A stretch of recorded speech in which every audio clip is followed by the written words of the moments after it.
Hi everybody, you're about to watch another episode of Bennington Made. This is an award-winning series now based on Chamber Masters Chamber of Inspiration. And we were ranked top 5 in the nation.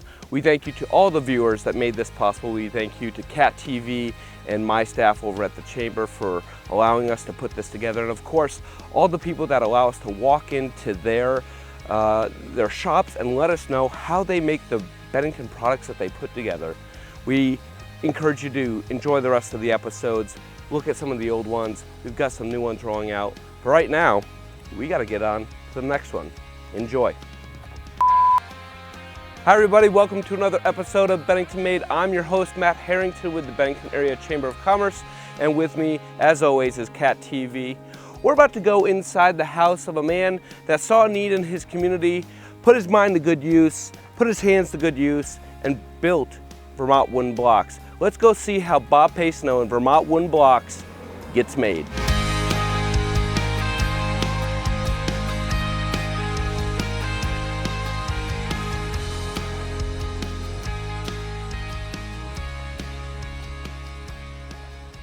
Bob, how are you? Great, Matt. How you doing? Good to see you. Good. So this is Vermont wooden blocks, right in the basement of your house. This is Vermont wooden blocks. This doesn't get any more garage startup than what you're doing right now. Yep. Awesome. Brand new business, just started this year. It's very encouraging. Kids love these things. Parents and teachers love them because the kids love them. Yeah.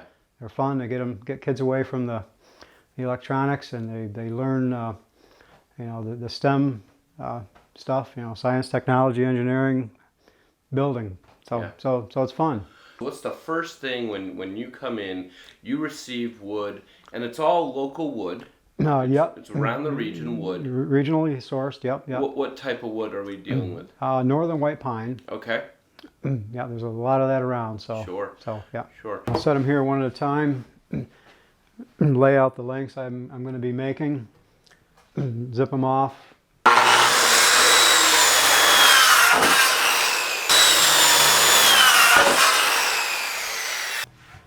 These boards here, and I'll joint just one edge.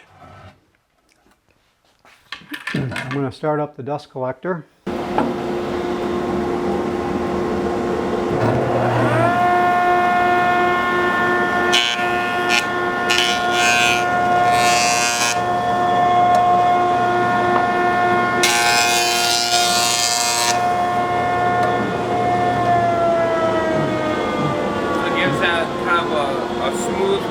On the rough hit places that you just cut up. Yep, I have 2 dust collectors,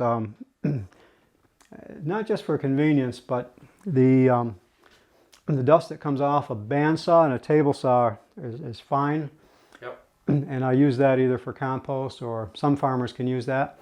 But the chips that come off the joiner and the planer, I give to people that have chickens and rabbits, and they use it for bedding and stuff. Great. So that's part of the reason for the 2 dust collectors.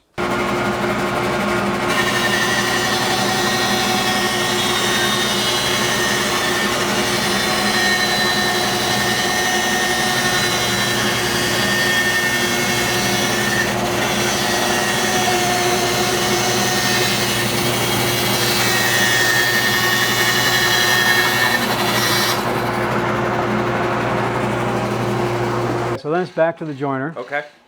To kind of, again, sand out those rough edges that you just cut. Yep. Well, right now we have a board that it's pretty well rough on all 4 sides. I mean, that one joint I did earlier was a rough joint, and it's not square to the edge or the surface. So I'll take these. I'll joint one surface of each, and then I'll do the edges, and that'll give me 2 square pieces.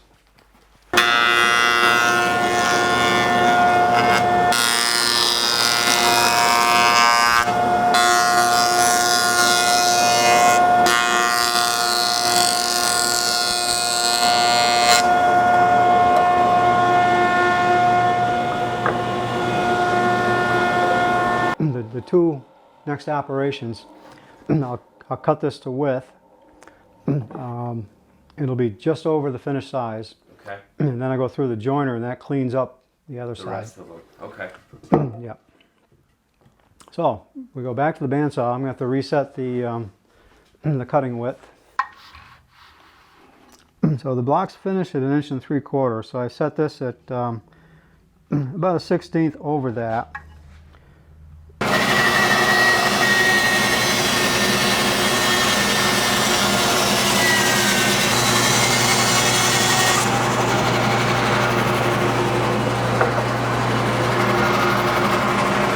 There you've got two smooth edges and 2 edges that are still rough from the bandsaw, and this is still a little bit oversized. Yep. So the next operation, we go to the planer.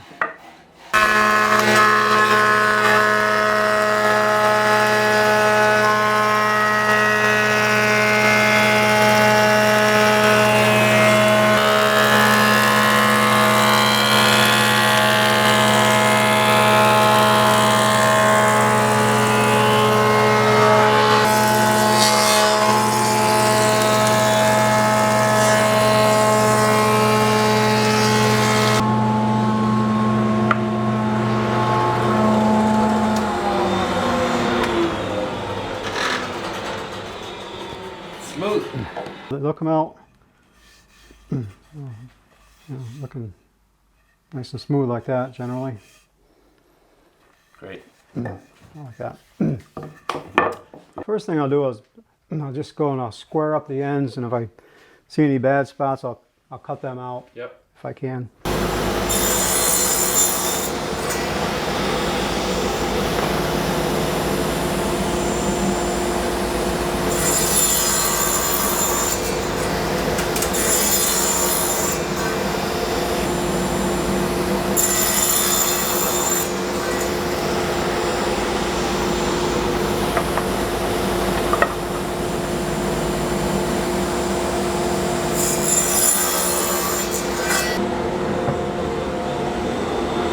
You have these templates that you're using for each wooden block that is a product.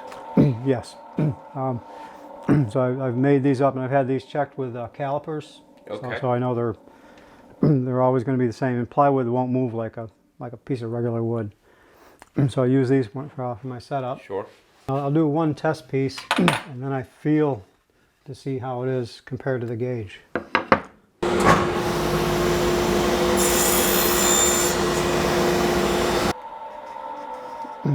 You go ahead and hold down on it with your thumbs and feel the ends that so it's both the same Well, they size. Feel good to me. Both the same size. Yeah. How many pieces can you kind of output in a day or in an hour? Well, it depends on the size, and hard to say. Yeah. You know, without getting into numbers. Yep. But you know, it's several days' work there. Okay. Famous notches that create that kind of Lincoln log on steroid kind of feel. Puts it all together. That's it, right there.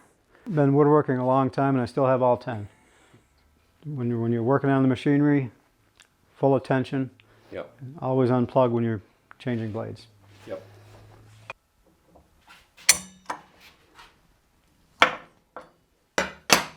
So a dado blade made up of a whole bunch of blades.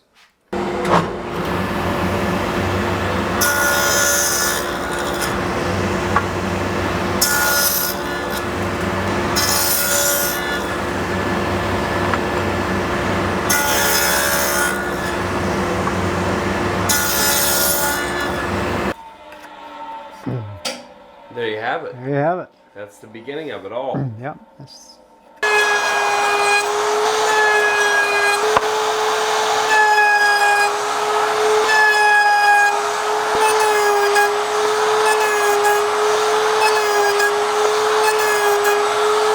See if they stack as well. Oh, I hope so. I hope so. Oh my God. Ta-da! Looks good. There you go. So let's head upstairs and look at some of the products that you've actually rolled out with all the blocks that you have down here. Cool.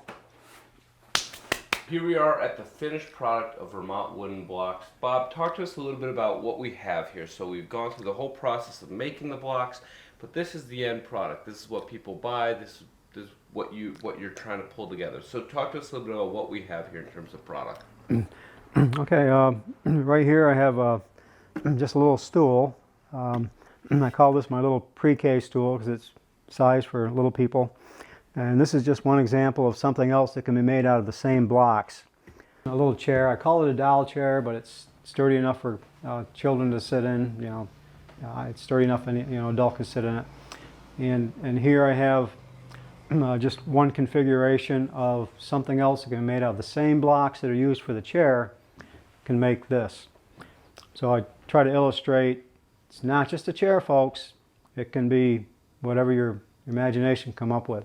Yep. This here is it's an end table. Kids can use it for building anything really.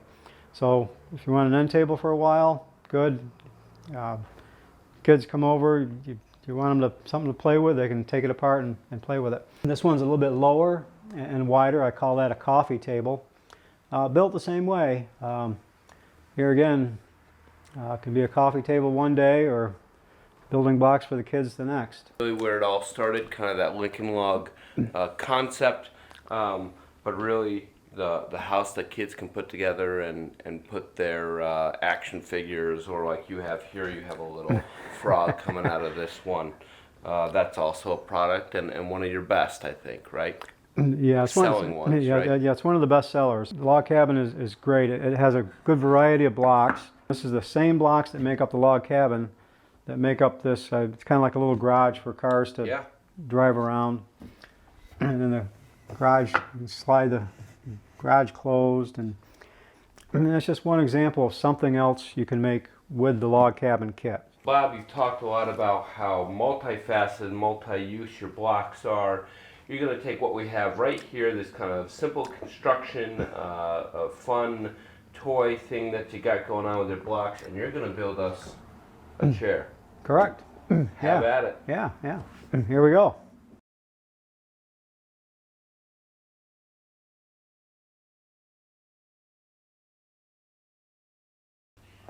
And there you have it. You just made that construction into the same chair. Pretty amazing. There you go. So now the challenge goes out if a kid can build it faster than you can. I'll bet you they can. There you go. I'll bet you they can.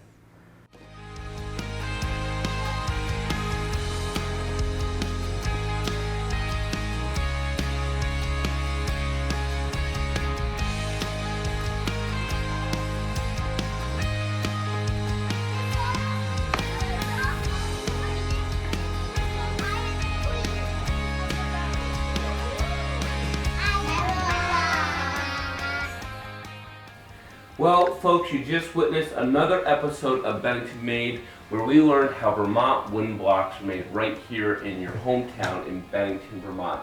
Make sure you stop by and check out Vermont wooden blocks. Pick up a set for your kids, or maybe even pick up a set for yourself. I'm about to over here.